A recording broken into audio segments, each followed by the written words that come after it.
So this is a lovely movie. I don't have many complaints. Go ahead, Evan. You look like you're about to say something. No, I was just agreeing with you. Okay.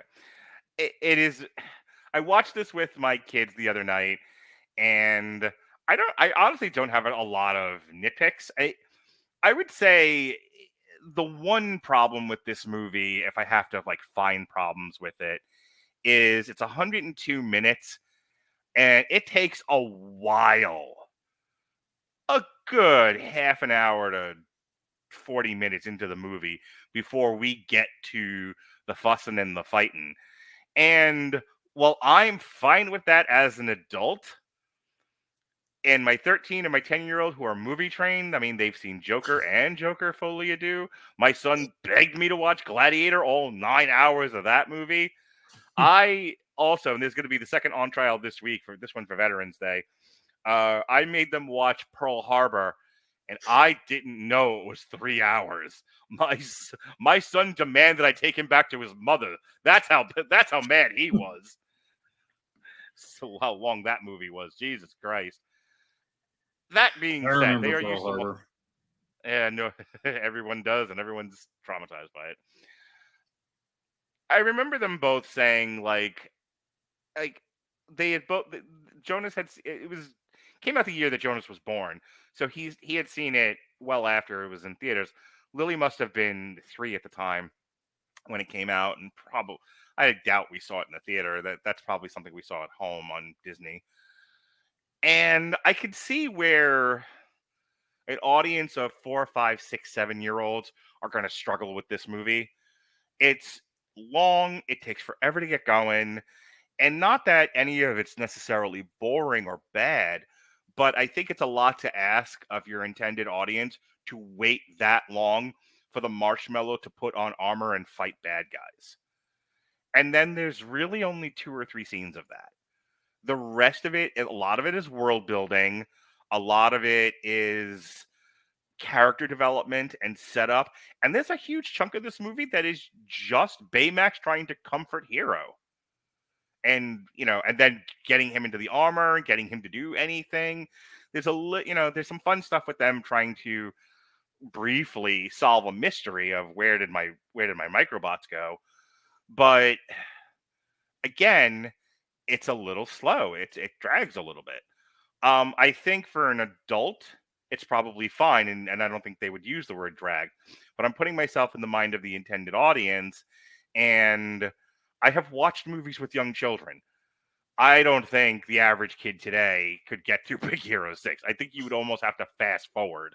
Like just know that the brother dies and go right to them putting the armor on Baymax. You're like, yeah, here we go. And like, because at that point the movie picks up a bit. Like when he starts doing stuff with the team, the tempo of the movie picks up more. But I think this needed another pass through editing. I think we needed to get the kids to the mall a lot faster. And I think this needs to be 90 minutes flat. Your witness, sir. Yeah, I can see that. I guess what I would say, and what I think is one of the things that works for it, although it doesn't really dispute any of what you said, is they tried to get like a really broad audience because they tried to make it appropriate for kids and something kids would like. But a lot of that, character building and stuff like that is what makes me still appreciate it as something more than, hey, it's a popular cartoon and I can tell you all the ways it's different from the comics. I mean, my oldest, I forget how, she was pretty young when she watched it. And we watched it a lot. It was one that was kind of on rotation. And then she's a teenager now. And I said, hey, I'm going to watch Big Hero 6 for a podcast. She's like, oh, I want to watch it with you. And so she was still into it. So I think, maybe it stretches a lot trying to get, like all the sectors of the audience in it, and maybe doesn't do it as effortlessly as some movies do. But I like a lot of that stuff. But I definitely see your point that it may be hard for some kids to latch onto. And then things get when the brother dies, it gets dark, and then it gets darker still when Hiro finds out who the villain is and tells Baymax to kill him. So Yeah. it's they kind of had to do a balancing act, and I think it works. But I can see where some people might tire out a little bit. I think I don't think you need the armor. I think when Baymax starts stumbling around and talking to the cat and trying to help Hiro track down the microbots, I think that's when they'll lock in. But yeah, it's not much earlier than what you were talking about. So I get that. I The think one part, thing. Go ahead. so the part where, I have to say that one of my favorite parts of the movie is drunk Baymax. Oh yeah, He's not really drunk, but he's low down battery. on power. Yeah, he's low battery. But the way they animate him and what the kind of stuff they have him doing, he looks just drunk. Oh yeah. And I was laughing my ass off. My kids were like, "What's so funny?" It's just like drunk Baymax. I still catch myself sometimes, then I have to think, where did I hear it at random points going, Harry baby. What called the cat. But La, la, la, la, la, la. you were talking about the way that they animated it. That was one thing that jumped out at me was like, I mean, obviously it's very cartoony, but there's also, I don't know if realism is the right word, but there's, I mean, they try. It's not like straight Looney Tunes. You know what I mean? It's Mhm. exaggerated, but there's some grit to it too. That I thought was really well done. I think another, just as a craft thing, and I don't mean to make the Chris Baileys of the world cry, but this is a film study podcast, so there are things that I accept as a viewer, but then when I'm in a place where I have to talk about things and I have to like, okay, well, how well does this work? And I'm asking questions. Yeah, I'm gonna find some stuff. And so one of the things I was thinking about as we've been talking is the characterization of the rest of the team. They do something I don't particularly like.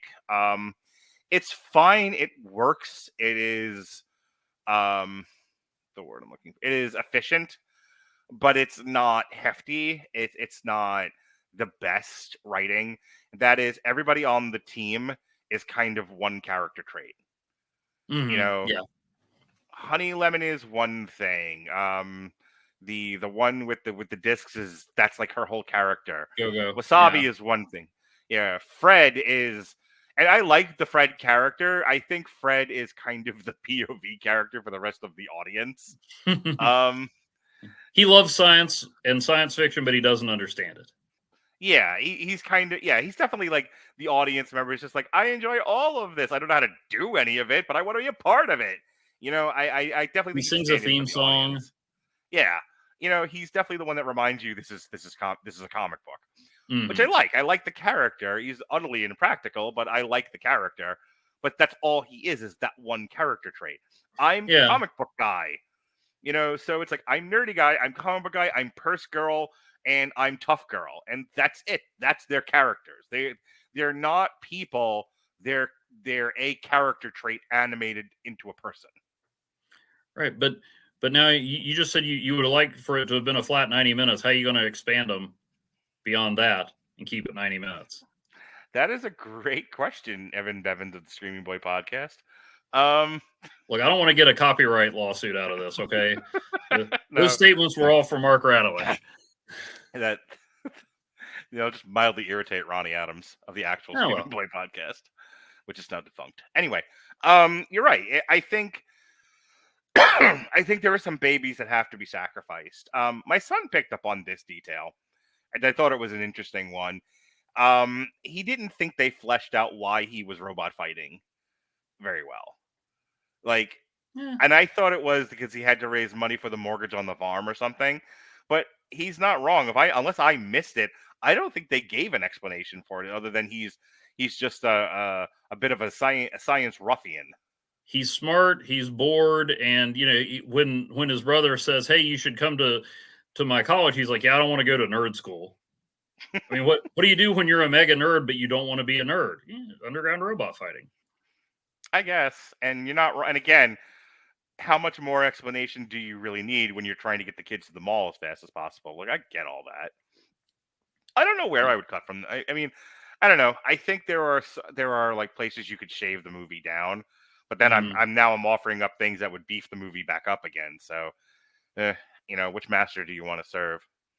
Yeah, I mean, it's not perfect, but I think they did a good job of balancing a lot of things. Because I mean, yeah, there's definitely you could flesh them out more. Maybe they did that in the TV show, which I never watched. Maybe they could do Mhm. that. How did this not get 14 sequels already? I don't understand it. So the other thing I was thinking about was the musicals tend to be more geared towards the gals, the little girls. I was Hmm. thinking about Frozen, which came out, I want to say, in what, 2012? Sounds right. It was a year or two before this. Yeah, my daughter was born, my son wasn't born yet, and I believe we were on a cruise at the time, so it had to have been between 2011 and 2014. There So you go. 2012 sounds like a good guess. This does come Uh, after Frozen because in the training montage, when Baymax destroys a statue at Fred's palatial estate, it's Hans from Frozen. I was off by a year. It's 2013. So my daughter was 2 at the time. Um, you know, Frozen has got to be the most slightest of slight like Disney movies. There is almost no plot to Frozen, and somebody asked me like, what was the thing that made Frozen so popular, and I said it was Let It Go. That song, that sequence, the animation, everything about the Let It Go sequence in Frozen is what made that thing $1 billion. There's nothing like that in this movie. Which, who cares, I guess. But, you know, sometimes Disney creates a magic moment and it's universal and it makes billions of dollars. Mm. And not that Big Hero 6 was forgettable. It's like that's why I read off its accolades. It won awards, it had spin-offs, it had merchandise, it was all the things that makes Chris Bailey go to sleep soundly at night. Those are some big guns. There were some big guns. But it doesn't have that impactful because it's not a musical by design. This was for the boys. This one's for the boys. You know the song? You know that Wait, song? isn't that Let's Hear It for the Boy? Yeah, it's also that. Okay. Just go with it, Evan. Just go with it. Oh yeah, classic. Yeah, thank you. Um, but it doesn't. I think my kids actually asked like, why hasn't there been a Big Hero 6 too? And I didn't read into it. I think my answer to just shut them up at the time was like, it made less than $1 billion. It made money, but not a lot. And at a time where everything was making $1 billion. Yeah. Um, but again, I don't. It doesn't have that we don't care about Bruno. Let it go moment in Yeah. this. This very much felt by design like a boys action movie, which either hits with boys and they latch onto it forever, like the early Marvel movies, Iron Man, the Avengers, etc., or it's like, all right, this was fun, and then we don't ever talk about it again. Yeah. Yeah. I mean, I said who could find anything wrong with this movie? I don't have a lot of complaints about it, but you're right. There isn't any seminal thing that just it's like, oh yeah, Big Hero 6. That was fun. That was good. I liked it. Yeah, But yeah. yeah, there's not any one moment. There's lots of things in it that make me laugh, but Mm-hmm. not any one like you La said. la la la la la la. Oh yeah, that's good. Stan Lee cameo is great. Was he? There was a Stanley cameo in this. You didn't watch to the end of the credits? Ugh, no, I have Oh, things to Mark. do. So okay, well, there's a visual cameo in the movie. Mm-hmm. Um, Fred's dad. There's a portrait, and it's Stan Lee. Oh, it's that's great. But then there's a scene at the end. Do you want me to tell you what happens, or Yeah, do you yeah, want to go please. back and watch it? Yes, please ruin a 10-year-old movie for me. Okay, well, look, I don't talk about the Sixth Sense in mixed company unless I get waivers signed by everybody. Okay. You're good to your mother. You're a good boy, Evan. Just tell me the Okay. fucking thing for the. So at the end, Fred is back in his mansion. And he's looking up at his dad's portrait and saying, "Oh, Dad, I wish I could talk to you about what's going on with me. I think you'd be proud of me. I know we haven't been close, but I wish I could tell you about this." And he puts his hand on the portrait, and wouldn't you know it, a secret passageway opens up. Of course it does. it's like a bat cave, and there's all Yeah, I was kinds of gonna say, does he superhero slide down a gear in pole? there. What's that? Does he slide down a pole and everything? No, sadly, he does not slide down a pole. But yeah, there's like superhero costumes and gear and everything in there. And his dad walks in, and it's Stan Lee, and he holds up the the superhero underwear on the outside and reveals that he does the same underwear preservation trick that Fred talked about earlier in the movie. I wear them front, I wear them back. So you get Stan Lee delivering that line, and then he says, "We've got a lot to talk about, son." That's fantastic. I want to see Fred and Stripperella team up as a show or a comic. There's something there's something we could do for a future show. We could do a TV party on Stripperella. What do you think about that, big guy? One of the few You like Stan all Lee the things. comic book stuff. You like all the comic book stuff. You have to do Stripperella. Well, yeah, but I mean, yeah, I'm not doing anything on the boys either. So That's fair. read 10 issues of that, and it's 11 more than I wish I'd read. Or what's the other one that you hate that he did? That there was a show for Priest, Punisher, Papa Glopodus. What's the name? No, Punisher. Hey, the Netflix No, it's Punisher not. show is. No, it wasn't that though. It's the other Garth Ennis show that you hate. Oh, Preacher. I don't hate it because That's I've the never. one. I read 2 pages of Preacher, and I was like, you know what? I'm just gonna give up all my right to criticize this. Evan, what's your top 10? Almost made me stop reading comics. Preacher, The Boys. What else? It didn't make me stop reading comics. It just made me stop reading them. Fine. Walking Dead and Irredeemable almost lost me, but I plowed through those. That's good stuff. Okay. I almost quit Irredeemable on the second page, but I'm like, Mark Waid wouldn't write crap. So okay. that's an excellent series. Okay, Yeah. that's fair. I don't know. Not a big Sin City fan. Yeah. Okay. Yeah, I want to work my way through the Sin City books. We've never reviewed those movies on here. I tried to work them into a comic strip or something like that. There's too many books. The movies incorporate too many of different books at a time. I'm like, this is going to need some time and multiple podcasts to get through all of this material. So I have not yet done anything on Sin City. I wrote a review of the first Sin City, and the main thing I remember from it was that partway through the movie, I wondered why Frank Miller hated women. And then I saw Frank Miller's cameo in the movie, and I'm like, oh, he just hates everybody. Okay. It's not women. He just hates everybody. He just hates everybody. Oh, yeah. Frank Miller and Watchmen, League of Extraordinary Gentlemen, Alan Moore. Yeah, him and Alan Moore. All right. I can't find anything on the future of Big Hero 6 or an explanation as to why they haven't done a sequel. You had any clue or no? No, I'm not sure. I meant to look that up. I mean, maybe it's like you said, it didn't quite make, it only made $650 million. Right now, something like $650 million to throwing a parade.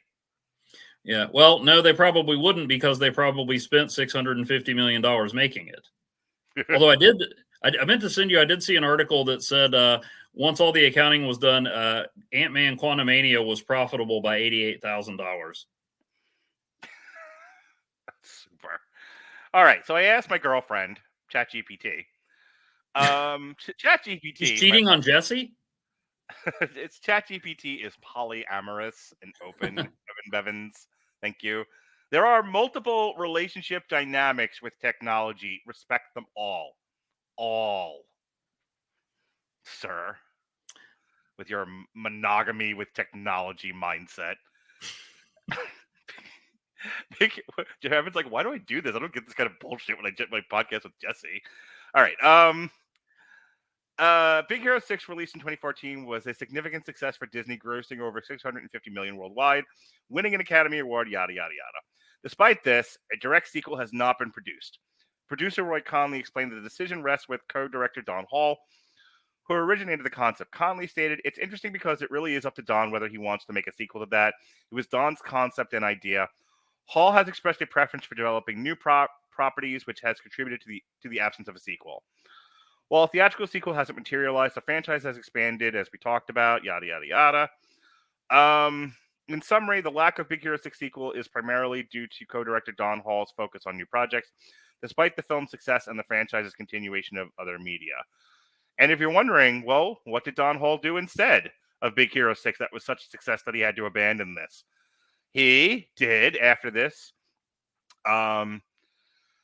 he is credited as other on Zootopia. He's the story writer for and co-director for Moana, which is getting a sequel this year. He And a live was. action version before Dwayne Johnson gets his AARP card. I hate everything about that. He directed and wrote Raya and the Last Dragon. He directed Strange World, and he was the executive producer on Wish, and now he's with Skydance Animation. That tracks. Don Hall, you monster. All right. Anything else about Big Hero 6 before we go? I did like a lot of the vocal cast. I mean, T.J. Miller. There's another Deadpool connection, which wasn't the one that I was going to mention. I mean, I think he may not be as iconic as Let It Go or Olaf, but I mean, Scott Adsit as Baymax really makes a lot of this work, and that's your Brian Posehn connection. So when he and Jerry Duggan were writing Deadpool, they introduced a S.H.I.E.L.D. agent, Agent Scott Adsit, who basically looks like Scott Adsit, and I think got killed at one point, became a member of the Nova Corps, just keeps showing up in stuff throughout Marvel. So the voice of Baymax is a canonical Marvel character. That's why we bring you on, Evan Bevins. That's why we bring you on here. Anything else about this movie, Mr. Sir? That and the sweet props, right? Ugh. I held up an issue of Alpha Flight featuring Big Hero 6. No, don't hold up a picture of Alpha Flight. Then Chris Bailey won't be able to make sweet love to his wife, and nobody wants that. Come on. No, I just I enjoyed it. It's a movie that I like to come back to. I think it does a lot of stuff really well. It may not be an iconic Disney classic, but I mean I enjoy it every time I watch.